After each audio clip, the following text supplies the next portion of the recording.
नमस्कार। पत्रकारिता और मीडिया इंडस्ट्री के चाल चरित्र को परखने के कार्यक्रम मीडिया वॉच में आपका स्वागत है। मैं हूं डॉक्टर मुकेश कुमार। दोस्तों, सन 2020 भारतीय मीडिया के लिए बहुत ही विध्वंसकारी रहा है। इस साल उसने कुछ पाया तो नहीं, लेकिन गंवाया बहुत कुछ।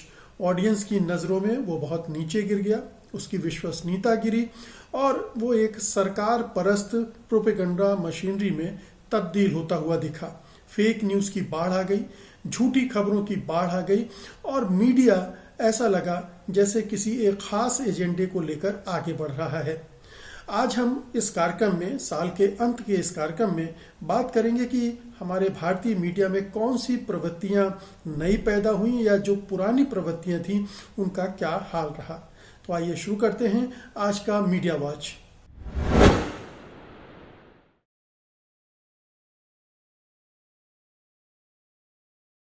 सन 2020 का पूरा साल कोरोना महामारी की भेंट चढ़ गया और इसका असर मीडिया इंडस्ट्री पर भी पड़ा।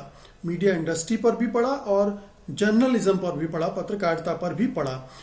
हालांकि साल की शुरुआत में ही कोरोना की आहट हमने सुन ली थी, लेकिन जब मार्च में लॉकडाउन घोषित किया गया तो एकदम से पहाड़ टूट पड़ा मीडिया इंडस्ट्री पर। क्योंकि सबसे पहले तो प्रिंट मीडिया इससे प्रभावित हुआ।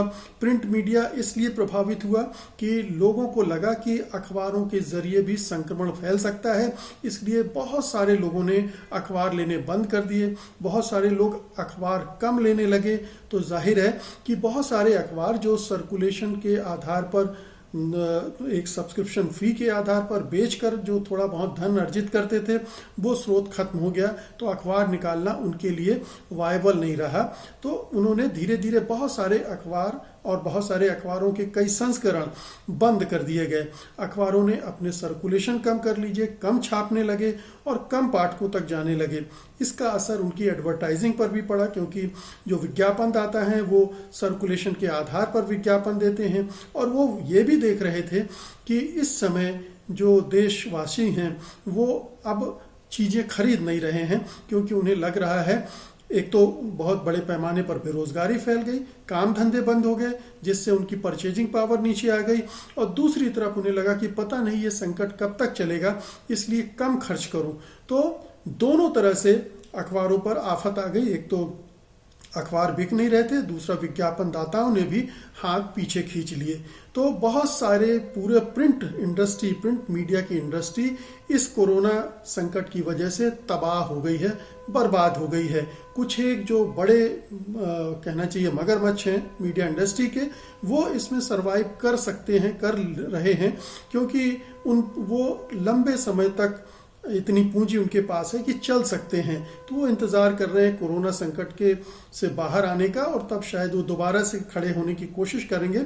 लेकिन जो भविष्यवाणियां पिछले 10-15 सालों से की जा रही थी कि प्रिंट मीडिया का अब अंत निकट है, लेकिन इसके उलट भारत में प्रिंट मीडिया आगे बढ़ रहा था, उसका सर्कुलेशन बढ़ रहा था, अखबारों पत्र पत्रिकाओं की संख्या बढ़ रही थी। कोरोना संकट ने उस पर एकदम से ब्रेक लगा दिया है और यही नहीं हुआ, बल्कि जो पाठक अखबारों के थे, पत्र पत्रिकाओं के थे, उन्होंने भी शिफ्ट कर लिया, वो डिजिटल मीडिया की तरफ चले गए। तो जो अखबार या पत्रिकाएं जो डिपेंड करती थी पाठकों पर, अब वो अगर वो दोबारा भी शुरू हुए तो भी शायद वो पाठक उन तक लौट कर नहीं आएंगे। वो डिजिटल मीडिया के आदी हो जाएंगे, मोबाइल और लैपटॉप पर खबरें देखने पढ़ने के आदी हो जाएंगे। तो एक ये बहुत ज़बरदस्त आघात प्रिंट मीडिया को लगा है, वो एक तरह से बर्बाद हो गया है। अब उसके भविष्य में के सामने एक बड़ा सा सवालिया निशान लग गया है। यही हाल टीवी और रेडियो के पर भी हुआ। टीवी और रेडियो, हालांकि ये ऐसा नहीं है कि छपते हों, लेकिन घर पर देख सकते हैं, कहीं भी अवेलेबल है, तो ये इनकी सुविधा थी। लेकिन चूंकि ये भी एडवर्टाइजिंग रेवेन्यू पर डिपेंड करते हैं, इन्हें भी विज्ञापन से आने वाले पैसों के बल पर ही अपने को चलाते हैं, तो वहाँ भी उन पर एक ज़बरदस्त चोट पड़ी, क्योंकि विज्ञापन दाताओं ने यहाँ भी विज्ञापन कम कर दिए और इसी का नतीजा था। हालांकि और भी रीजन थे जिनकी वजह से चैनलों ने अपने बड़े पैमाने पर कर्मचारियों की छुट्टी कर दी, पत्रकारों की छुट्टी कर दी और बिल्कुल स्केलेटन स्टाफ जिसको कहते हैं, बहुत कम स्टाफ में अपने कार्यक्रमों का संचालन शुरू कर दिया। तो एक पूरी मीडिया इंडस्ट्री पर इसका ज़बरदस्त असर पड़ा। हुआ ये कि जो पत्रकारिता होनी चाहिए ग्राउंड पर जाकर, ज़मीन पर जाकर, मैदान में जाकर, वो बिल्कुल से रुक गई, क्योंकि संक्रमण का खतरा था एक तो, और दूसरा ये कि जो जितने भी टीवी चैनल्स थे वो अपने धन को बचाने की कोशिश कर रहे थे। तो धन बचाने के चक्कर में उन्होंने सारे खर्चे रोक दिए और जो भी सामग्री आ सकती थी उसी को डेस्क पर बनाकर दिखाने लगे। तो एक ये जो टेलीविज़न पर ये संकट आया, उसका एक दूसरा पहलू ये भी हुआ कि बहुत सारे जो व्यूअर्स थे, दर्शक थे, वो डिजिटल मीडिया की तरफ भी शिफ्ट करने लगे, क्योंकि ये अब प्रिंट मीडिया का ऑप्शन था नहीं। डिजिटल में टेलीविज़न में जो चैनल थे सब एक तरह का कार्यक्रम दिखा रहे थे, तो डिजिटल मीडिया की तरफ, ऑनलाइन मीडिया की तरफ उन्होंने जाना शुरू किया, क्योंकि वहाँ दूसरे तरह का कंटेंट भी अवेलेबल था, वहाँ दूसरे विचार भी अवेलेबल थे, दूसरी तरह की खबरें थी। फिर सोशल मीडिया पर भी ज़्यादा समय बिताने लगा, क्योंकि आदमी घर में बंद था, मोबाइल था और लैपटॉप था, तो वहाँ पर वो सोशल मीडिया पर ज़्यादा वक्त गुजारने लगा। और इस तरह से हमने देखा कि पूरी तरह से एक कोरोना महामारी ने मीडिया इंडस्ट्री के चाल चरित्र पर हम बाद में आएंगे, लेकिन उसकी जो इकोनॉमिक्स थी उस पर असर डाला। और इकोनॉमिक्स का असर जो मीडिया इंडस्ट्री या अखबारों या टीवी चैनलों की कार्यप्रणाली पर पड़ता है, पत्रकारों पर पड़ता है, वो उस पर पड़ा और ज़बरदस्त पड़ा। और ये एक लॉन्ग टर्म इफेक्ट है। हम ये ना माने कि कोरोना महामारी चली जाएगी तो बाकी फिर से दोबारा चीज़ें वैसी की वैसी हो जाएंगी। अब ये जो वक्त है ये एक बहुत ही परिवर्तनकारी है और इसने मीडिया के स्वरूप को काफ़ी हद तक बदल डाला है। तो कोरोना महामारी के बाद जो मीडिया हमारे सामने होगा वो काफ़ी बदला हुआ होगा, और न केवल मीडिया बदला होगा बल्कि मीडिया का उपभोग करने वाले, इस्तेमाल करने वाले लोग भी बदल चुके होंगे। उनकी जो मीडिया हैबिट्स हैं, मीडिया को इस्तेमाल करने की आदतें हैं, वो भी बदल चुकी होंगी। और ये मोटे तौर पर माना जा रहा है कि बड़े पैमाने पर मीडिया का इस्तेमाल करने वाले लोग अब ऑनलाइन मीडिया की तरफ चले जाएंगे। वहाँ वो उन्हें सुविधाजनक लगता है, हालांकि इससे उनका अपना खर्च बढ़ता है, डाटा का खर्च बढ़ता है, दूसरे समस्याएं भी हैं, लेकिन बहुत सारी सुविधाएं हैं और उसकी वजह से मोबाइल पर मीडिया को कंज्यूम करने वाले लोगों की तादाद अभी बढ़ी है और बढ़ जाएगी। और ये जो ट्रेडिशनल मीडिया जिसको कहा जाता है, जिसमें प्रिंट, रेडियो और टेलीविज़न आते हैं, वो धीरे धीरे हाशिए पर चले जाएंगे, ऐसा मोटे तौर पर माना जा रहा है।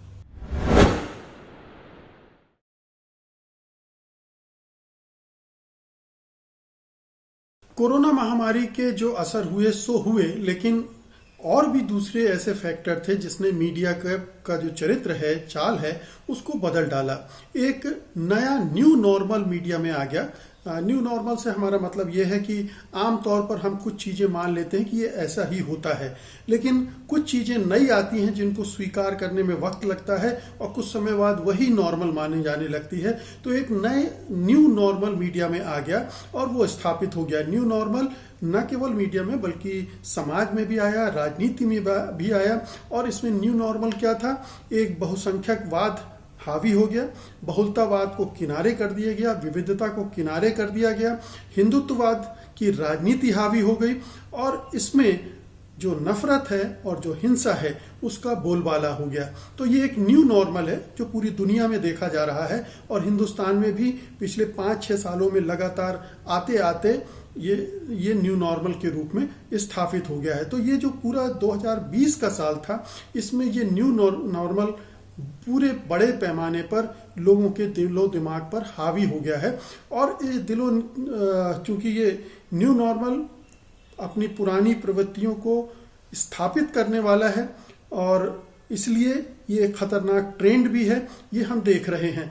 अब क्या न्यू नॉर्मल में क्या क्या चीज़ें हुई हैं, जरा इस पर गौर कर लें।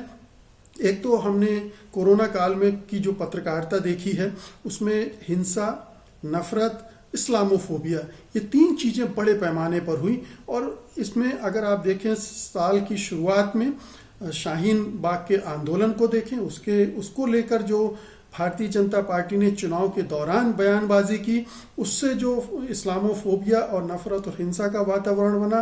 फिर फरवरी में दंगे हुए, उसमें हमें ये सब चीज़ें देखने को मिली। इसके बाद ट्रंप का आगमन हुआ, वहाँ भी ये जो विमर्श है, नरेटिव है, चलता रहा। इसके बाद जब लॉकडाउन हुआ और तबलीगी जमात को लेकर पूरा मीडिया पिल पड़ा, तो उसमें भी ये चीज़ें बहुत साफ होकर उभर कर सामने आई कि हमारे जो पूरे मीडिया का चरित्र है किस तरह से हिंदुत्ववादी हो गया है, वो गोदी मीडिया में तब्दील हो गया है, वो भक्त मीडिया में तब्दील हो गया है, उसे मोदी मीडिया कहा जाने लगा है।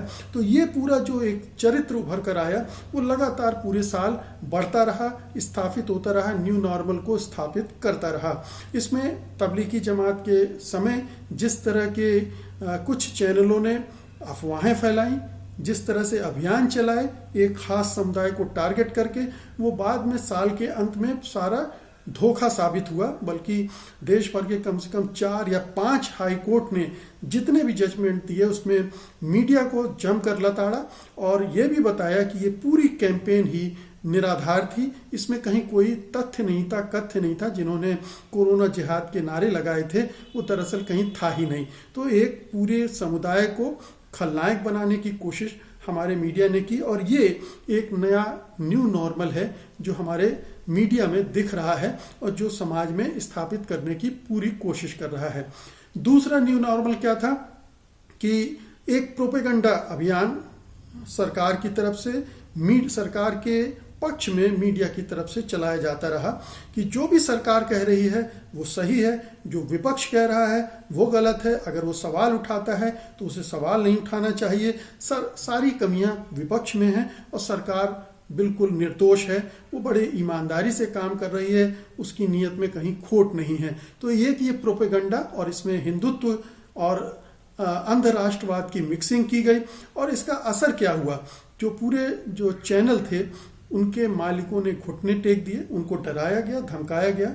आप जानते हैं कि अमित शाह ने किस तरह से आज तक के मालिकों को धमकाया और उसके बाद आज तक की नीतियां बिल्कुल सिर के बल खड़ी हो गई। हालांकि पहले भी उस लाइन पर चल रहा था, वो और ज़्यादा हिंदुत्ववादी लाइन पर चल गया। जो उनके एंकर थे अंजना ओम कश्यप, रोहित सरदाना वगैरह, उनकी भाषा आप देख सकते हैं कि किस तरह से बदली है। तो सरकार ने के सामने मीडिया मालिकों ने घुटने टेके, फिर जो पत्रकार थे वो भक्त में तब्दील होने लगे, पहले से हो रहे थे और भी हो गए और इसी तरह से वो भाड़े के टट्टू भी हो गए। जो बहुत सारे पत्रकार जिन्हें ये पसंद आता है पैसे लेके कोई भी काम करवा लो, उन्हें आप भाड़े का टट्टू कह सकते हैं। तो वो एक पूरी बिरादरी मीडिया पर हावी हो गई और उसी तरह की कैंपेन चलने लगी मीडिया में पूरी तरह से। पूरी थीम रही मुसलमान पाकिस्तान। ये पूरे साल पूरे तमाम चैनलों में, मीडिया में ये थीम चलती रही।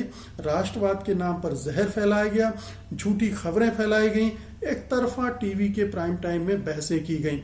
सीए विरोधी आंदोलन से लेकर लव जिहाद तक विश्वमन पूरे साल जारी रहा। सीए आंदोलन शुरू में शाहीन बाग और अभी तक लव जिहाद के नाम पर ये सारा चल रहा है, जबकि आम आदमियों की चिंताओं को दबाया गया, उनके बारे में नकारात्मक बातें की गई और आंदोलनों को बदनाम किया गया। जैसे सीए के आंदोलन को बदनाम किया गया, छात्रों के आंदोलन को बदनाम किया गया और अभी किसानों के आंदोलनों को भी बदनाम किया जा रहा है।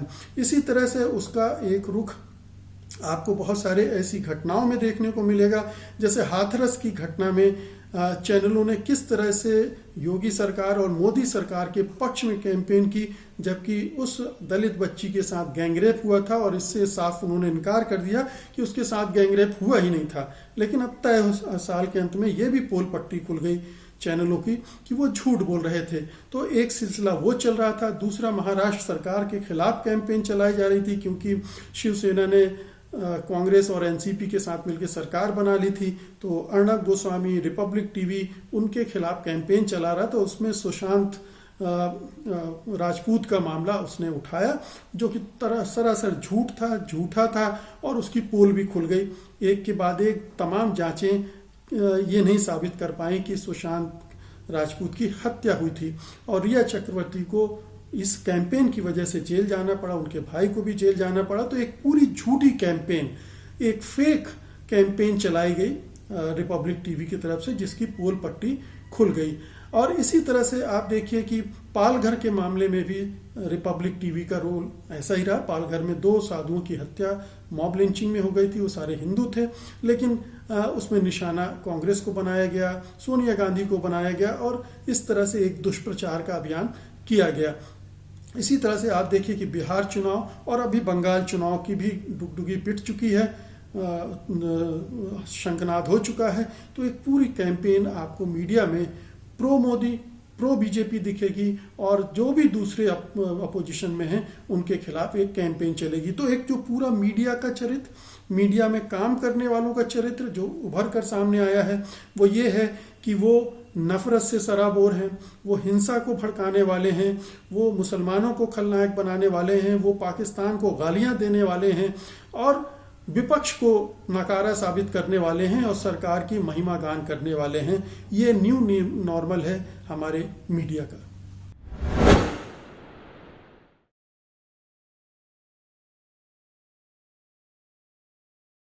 सवाल उठता है कि इस पूरे साल में सन 2020 में सरकार की भूमिका मीडिया को लेकर किस तरह की रही, उसने मीडिया पर कितना असर डाला, उसके असर से मीडिया कितना बदला। इस पूरे साल में पहले से भी था, मीडिया को लेकर सरकार 3 मंत्रों पर काम करती रही। पहला यह है कि मीडिया को डराओ धमकाओ, दूसरा अपनों को बचाओ, जो मीडिया में अपने लोग हैं उनको बचाओ, और तीसरा जो प्रोग्राम हैं या खबरें हैं उनको सेंसर करो। तो इन 3 मंत्रों के तहत उसने पूरे मीडिया को कंट्रोल करने की कोशिश की ही नहीं बल्कि कंट्रोल कर लिया। सरकार ने मीडिया को किस तरह से कसा, किस तरह से झुकाया, ये भी एक खुली किताब है। इसमें अब कुछ इफ्स एंड बट्स नहीं है और ना ही छिपाने को रह गया है। हमने अभी जिक्र किया कि किस तरह से गृह मंत्री अमित शाह से जुड़ी ये खबर बहुत फैली कि उन्होंने आज तक के मालिकों को धमकाया है, किसी एक प्रोड्यूसर को हटाने के लिए कहा है और एक एंकर को पहले ही हटाया जा चुका था, और इसी तरह से पूरी पॉलिसी को बदलने की बात की, यहाँ तक कि एडिटर पर भी उनकी टेढ़ी निगाहें थी। तो सरकार का दबाव केवल एक चैनल पर नहीं तमाम चैनलों पर था। जो चैनल पहले से ही सरकारी एजेंडे पर काम कर रहे थे उनके लिए सरकार बड़ी उन पर मेहरबान थी। और ये लगातार हमने पूरे साल देखा कि किस तरह से जी टीवी है, रिपब्लिक टीवी है, टाइम्स नाउ है, इस तरह के इंडिया टीवी है, इस तरह के चैनलों को लेकर सरकार कभी भी गर्म नहीं हुई, हमेशा नरम रही और जो भी एनडीटीवी पर लगातार प्रहार होते रहे उन पर हमले किए जाते रहे। अब ये हमने ये भी देखा कि पत्रकारों को पर नकेल कसने के लिए किस किस तरह के हथकंडे केंद्र सरकार ने और बीजेपी शासित राज्यों ने आजमाए। दिल्ली दंगों के समय देखा, सीए के आंदोलनों के दौरान देखा, और फिर हमने देखा हाथरस के मामले में भी जब सिद्दीक कप्पन को गिरफ्तार कर लिया गया बेवजह और अभी भी वो अरेस्ट जेल में है। तो इस तरह से बहुत सारे पत्रकारों को पीड़ित किया गया, उनके खिलाफ मामले दर्ज किए गए, उनको अरेस्ट किया गया, दिल्ली में किया गया, उत्तर प्रदेश में किया गया, दूसरे राज्यों में किया गया, मणिपुर में किया गया और असम में किया गया। तमाम कई ऐसे उदाहरण हैं जिन पर हम गौर कर सकते हैं। तो पत्रकार जो उनके खिलाफ थे, सिद्धार्थ वरदराजन द वायर के एडिटर, scroll.in की एडिटर को भी इसी तरह से उत्पीड़न किया गया, उनके खिलाफ बनारस में मामला दर्ज किया गया। तो जो भी संस्थान सरकार की पोल पट्टी खोल रहे थे, उनसे सवाल कर रहे थे, उनको कैसे टारगेट करके उनका उत्पीड़न किया जाए, उनको परेशान किया जाए, ये एक पूरे साल हमने इस सरकार के एजेंडे के तहत देखा। दूसरा काम उसने ये किया कि जो सरकार की हिमायत कर रहे थे, जो सरकार का प्रोपेगेंडा कर रहे थे, उन लोगों को बचाने में सरकार कभी भी पीछे नहीं हटी बल्कि खुलकर सामने आई। जैसे अर्णब गोस्वामी के मामले को ले लीजिए, जब उनके गिरफ्तार होने की नौबत आ गई है और फिर जब तो तुरंत सुप्रीम कोर्ट उस पर सुनवाई की और उससे उनको राहत दिलवाई गई, और इसमें अटॉर्नी जनरल की खासी भूमिका थी, सॉलिसिटर जनरल की खासी भूमिका थी। फिर इसके बाद हमने देखा कि पालघर वाले मामले में भी ऐसा हुआ, इसके बाद सुशांत राजपूत के मामले में हुआ, और फिर जब टीआरपी घोटाला हुआ तो उसमें भी हम देख रहे हैं कि किस तरह से सीबीआई को इस घोटाले की जांच में लगाने की कोशिश की गई। तो अर्णब गोस्वामी को बचाने के लिए किसी भी हद तक ये सरकार जा चुकी है। इसी तरह से अमीश देवगन को बचाने की कोशिश हो रही है, जिन्होंने एक दरगाह के मामले में बहुत ही घटिया टिप्पणी की थी, नकारात्मक टिप्पणी की थी। फिर आप सुरेश चौहानके का उदाहरण ले सकते हैं, जिन्होंने नौकरशाही जिहाद के नाम पर एक बहुत ही भड़काऊ कार्यक्रम बनाया था और वो दिखा भी रहे थे, और उसको रोकने में सरकार ने कोई बहुत दिलचस्पी नहीं रखाई, ना ही उनके खिलाफ कोई कार्यक्रम कोई एक्शन लेने की कोशिश भी की। तो एक के बाद एक ये सरकार लगातार इस तरह की चीजें करती रही है जिसमें उसने अपने लोगों को बचाने की कोशिश की है। सुरेश चौहान के जिस तरह की पत्रकारिता करते हैं, अर्णब गोस्वामी जिस तरह की पत्रकारिता कर रहे हैं, या आप जी टीवी को लें या इंडिया टीवी को लें, ये तमाम चैनल जिस एजेंडे के तहत चल रहे हैं और जितनी झूठी खबरें फैला रहे हैं उसके तहत इनके खिलाफ केबल जो टीवी एक्ट है 1995 का, उसके तहत कार्रवाई होनी चाहिए थी, केस दर्ज किए जाने थे, लेकिन सरकार ने नहीं किया। बल्कि कोर्ट में जब ये मामला आया भी तब भी उसने नानुकुर की और ये कहा कि पहले डिजिटल मीडिया को ठीक किया जाना चाहिए, और इस पे रेगुलेशन को लेकर उसने बहुत ही ढीलम ढाला रवैया दिखाया। तो लगातार इनको बचाने के लिए और अपने गोदी मीडिया को अपनी मुट्ठी में रखने के लिए उसने इस तरह के कदम उठाए। एक तीसरा कदम उसने सेंसरशिप वाला उठाया है। चूंकि सरकार ने कंट्रोल कर लिया है, इलेक्ट्रॉनिक मीडिया को कंट्रोल कर लिया, प्रिंट मीडिया को कंट्रोल कर लिया, ये उसकी मुट्ठी में है। अब दिक्कत ये हो रही कि ऑनलाइन मीडिया में उसकी ज़बरदस्त आलोचना हो रही, उसकी पोल पट्टी खोली जाती है, ट्विटर है, सोशल मीडिया में व्हाट्सएप है या फेसबुक है, इंस्टाग्राम है, इन तब जगहों पर, इन मंचों पर सरकार की हर दिन कहना चाहिए कि पोल पट्टी खुलती है और उनका कहना चाहिए कि अर्थी निकाली जाती है। तो इस तरह से वो परेशान थी, तो उसने अब ये क्या किया है कि इसकी सेंसरशिप का जिम्मा खुद अपने हाथ में ले लिया है। और न केवल ऑनलाइन मीडिया में सिर्फ न्यूज़ का मामला है, बल्कि जो वेब सीरीज बनती है उनको भी वो नियमित करने के चक्कर में है, सेंसर करने के चक्कर में है। तो आने वाले दिनों में ये प्रवृत्ति हम हावी होते हुए देखेंगे कि किस तरह से सरकार ऑनलाइन जो चैनल हैं, यूट्यूब चैनल्स हैं या वेबसाइट्स हैं, उनको कंट्रोल करने के लिए तरह तरह से उपाय करेगी और उनको परेशान करेगी, धमकाएगी, उनके खिलाफ मामले दर्ज करेगी और उनको जेल में डालेगी। तो एक सेंसरशिप का ऑनलाइन मीडिया पर एक सिलसिला इस साल शुरू हुआ है। ये एक नई प्रवृत्ति इस साल ही हमें देखने को मिल रही है। और दूसरी तरफ जो नियमन का मामला है उसको सरकार पीछे ढकेल रही है। वो नहीं चाहती कि कोई रेगुलेटरी बॉडी पूरे चैनलों को, पूरी इंडस्ट्री को, मीडिया को ठीक ढंग से नियमित करे। तो सरकार का रवैया बिल्कुल गोदी मीडिया परस्त है। गोदी मीडिया ऑनलाइन मीडिया को भी बनाना चाहती है और इस दिशा में उसने ये कदम उठा दिए।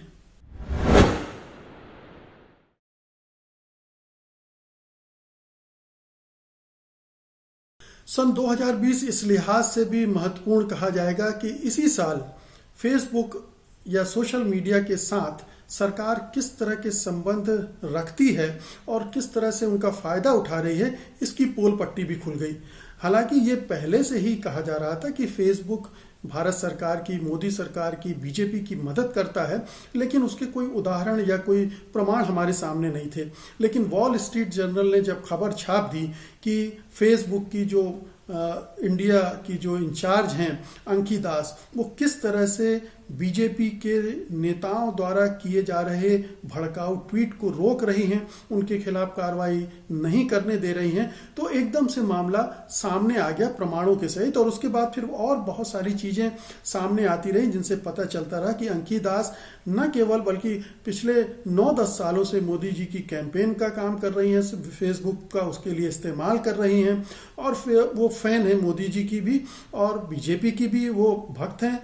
और उसके लिहाज से उन्होंने कई बार ऐसे ट्वीट भी किए जो बताते हैं कि वो अपोजिशन के खिलाफ हैं, जबकि एक इस तरह के मीडिया में काम करने वाले किसी अधिकारी को नहीं होना चाहिए, इस तरह का पक्षपातपूर्ण नहीं होना चाहिए। लेकिन उन्होंने ये किया और पूरा फेसबुक इस मामले में चुप रहा। फेसबुक ने उनको खुली छूट दी और वो इतने सालों तक ये सब करती रही। तो मोदी जी की और मार्क जुकरबर्ग की जो जुगलबंदी है वो उसका पल्ला पूरा पर्दाफाश हो गया इस साल में। इसके बाद एक दूसरी report eye wall street journal की ही, जिसने बताया कि किस तरह से फेसबुक ने माना है कि बजरंग दल एक खतरनाक संगठन है, लेकिन इसके बावजूद उसके खिलाफ वो कार्रवाई नहीं कर रहा है, क्योंकि उसे लगता है कि उसके इससे बिजनेस इंटरेस्ट प्रभावित हो सकते हैं, बीजेपी नाराज हो सकती है, सरकार नाराज हो सकती है, और वो जो बड़ा भारी बिजनेस यहाँ करना चाहती है और अभी भी कर रही है, उस पर असर पड़ सकता है। तो ये दोनों स्तरों पर ये साफ हो गया कि फेसबुक का रवैया एक सरकार और एक पार्टी के प्रति बहुत ही नरम है, और उनके पक्ष में वो इस मीडिया का इस्तेमाल होने दे रही है।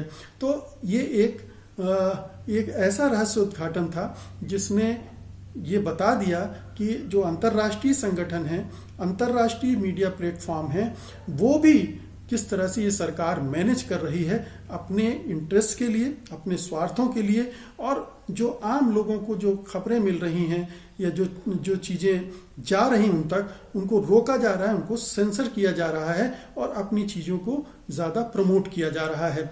हम सब जानते हैं कि किस तरह से अभी किसान आंदोलन के दौरान एक किसानों ने जो अपना पेज बनाया था फेसबुक पर, उसको ब्लॉक कर दिया गया, और जब बहुत शोर मचा तो 3 घंटे बाद उसको फिर से रिवाइव कर दिया गया। लेकिन ये बताता है कि फेसबुक किस तरह से सरकार विरोधी जो प्लेटफॉर्म हैं उनको कंट्रोल कर रहा है। बहुत सारे यूट्यूब चैनल, बहुत सारे जो ऑनलाइन प्लेटफॉर्म हैं, इंडिपेंडेंट ऑनलाइन प्लेटफॉर्म, उनकी शिकायत है कि फेसबुक उनकी रीच को घटा रहा है, उनकी रीच को कंट्रोल कर रहा है, वो ज़्यादा लोगों तक ना जा पाए, उनकी पोस्ट, उनके आर्टिकल, उनके वीडियो, उसका इंतज़ाम कर रहा है। और ये एक तरह से पूरा सेंसरशिप फेसबुक की तरफ से हो रही है, सरकार के पक्ष में, भारतीय जनता पार्टी के पक्ष में, हिंदुत्ववादियों के पक्ष में।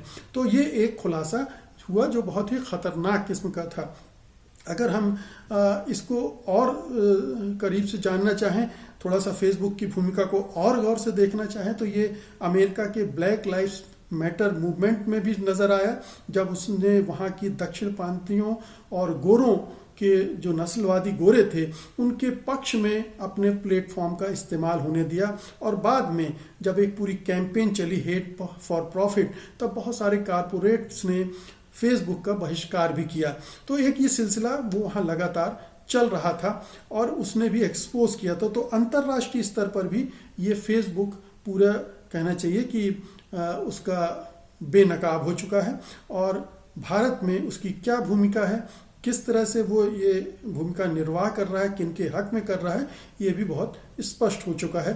तो ये एक बहुत ही खतरनाक प्रवृत्ति है, क्योंकि अंतर्राष्ट्रीय मंचों का भी इस्तेमाल करना अपनी राजनीति के लिए, लोगों को गुमराह करना, लोगों को सही सूचनाओं से महरूम करना, ये तमाम चीज़ें हैं जो चिंता पैदा करती हैं, जो एक स्वतंत्र मीडिया वातावरण परिवेश को रोकती हैं, और लोगों को जो उनका राइट है, मौलिक अधिकार है कि हमें सूचनाओं का अधिकार है, हम सूचनाएं स्वतंत्र रूप से ले सकें, उनसे उनको बाधित करती है। तो ये एक ऐसा ट्रेंड है जो इस साल उभर के आया और जो बहुत ही चिंताजनक है, चिंता पैदा करने वाला है, और इस पर रोक लगाने की कोई कोशिश न सरकार करना चाहती, सरकार क्यों करेगी, और दूसरी तरफ कोई ऐसा प्रेशर भी फेसबुक पर नहीं पड़ रहा है कि वो अपना रवैया बदले। क्योंकि उसने जब वॉल स्ट्रीट जर्नल ने ये रहस्य उद्घाटन किया कि बजरंग दल को खतरनाक संगठन मांगना है, तब भी उसने कोई कार्रवाई उस पर नहीं की है इस वीडियो के बनने तक, जबकि 15 दिन 3 हफ्ते हो चुके हैं।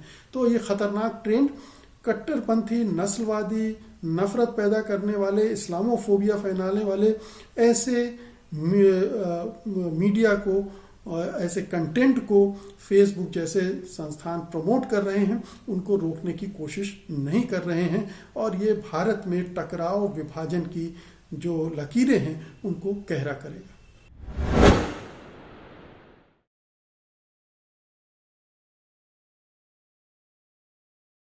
और अब अंत में हम ये देखने की कोशिश करेंगे कि जो भी इस साल 2020 में मीडिया में हुआ है, उससे भारतीय मीडिया की छवि अंतर्राष्ट्रीय स्तर पर किस तरह की बन रही है। क्या भारतीय मीडिया ज़्यादा चमकदार, ज़्यादा विश्वसनीय बनकर उभरा है, या उसकी छवि पर बट्टा लगा है, उसकी मुंह पर कालिख पुत गई है। बहुत साफ है, ये तमाम चीज़ें जो मैंने अभी इस कार्यक्रम में आपको बताई हैं, वो इसी तरफ इशारा कर रही हैं कि भारतीय मीडिया बहुत पतन के निम्नतम स्तर तक चला गया है और अंतर्राष्ट्रीय जगत में भी उसकी जबरदस्त थू हो रही है। कई अंतर्राष्ट्रीय संगठनों ने बार बार कहा है कि भारत में मीडिया की स्वतंत्रता कम हो रही है, खत्म हो रही है। जो भी अंतर्राष्ट्रीय सूचकांक है, रेटिंग एजेंसियां हैं, उन्होंने भारत में अभिव्यक्ति की स्वतंत्रता की स्थिति को नीचे बताया है। पिछले कई सालों में सबसे नीचे पहुंच गई है। तो अभिव्यक्ति की स्वतंत्रता के लिए माहौल बहुत कम हो गया है।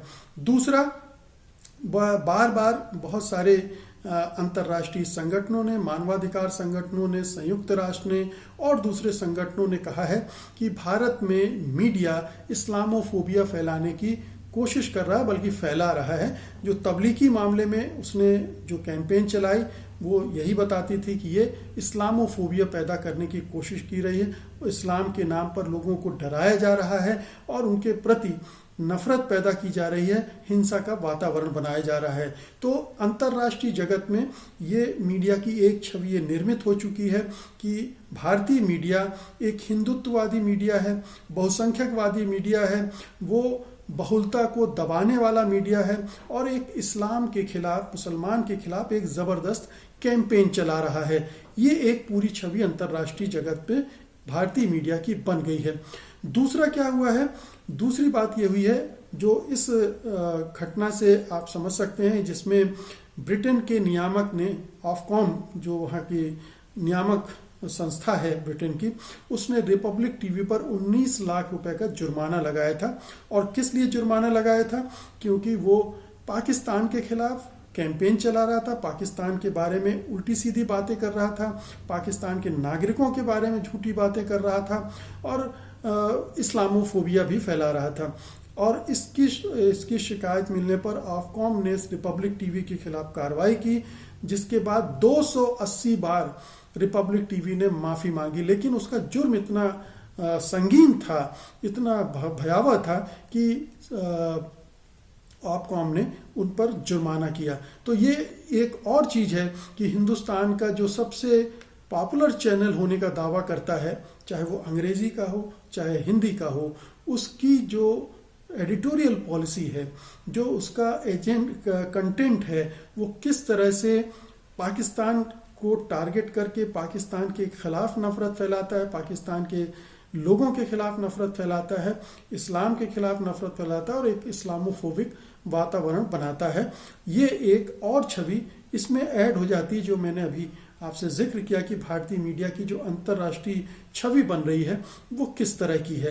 तो ये एक बहुत ही खतरनाक ट्रेंड डेवलप हो रहा है। कुल मिलाकर भारत में मीडिया और मीडिया इंडस्ट्री और पत्रकारिता का ये हाल है।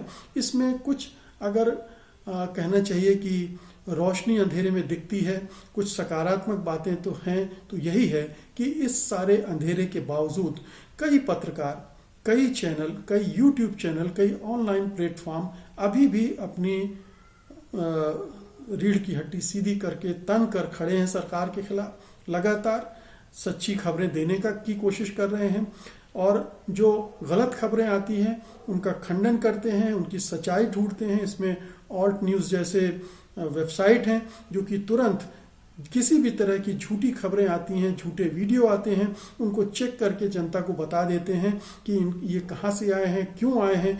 और ये जो भारतीय जनता पार्टी की आईटी सेल है उसको उसने बार बार एक्सपोज किया, क्योंकि हिंदुस्तान में सबसे बड़ा फेक न्यूज़ को फैलाने का काम भारतीय जनता पार्टी का आईटी सेल कर रहा है। और उसके जो प्रमुख हैं अमित मालवीय इस मामले में बड़ी बेशर्मी से लगे हुए हैं।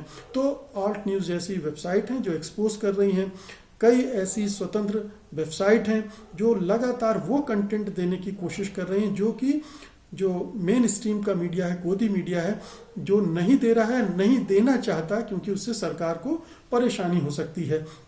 तो इस पूरे अंधेरे वातावरण में कुछ लोग, कुछ संस्थाएं अभी भी अच्छा काम कर रही हैं और इसीलिए हमारी उम्मीद है कि मीडिया की भूमिका जो किसी लोकतांत्रिक मुल्क में होनी चाहिए उसको निभाने में आज नहीं तो कल हम सक्षम होंगे और जो ये प्रोपेगेंडा वाला मीडिया है वो परास्त होगा। तो दोस्तों, ये थी सन 2020 में मीडिया की स्थिति, उसकी प्रवृत्तियों पर मेरी एक छोटी सी टिप्पणी। उम्मीद है कि आप इसे पसंद करेंगे और इस वीडियो को लाइक करेंगे और शेयर करेंगे। अगर अभी तक आपने डीवी लाइव को सब्सक्राइब नहीं किया है तो मेरा निवेदन है कि कृपया ये काम तुरंत करें और अब मुझे अनुमति दें। नमस्कार।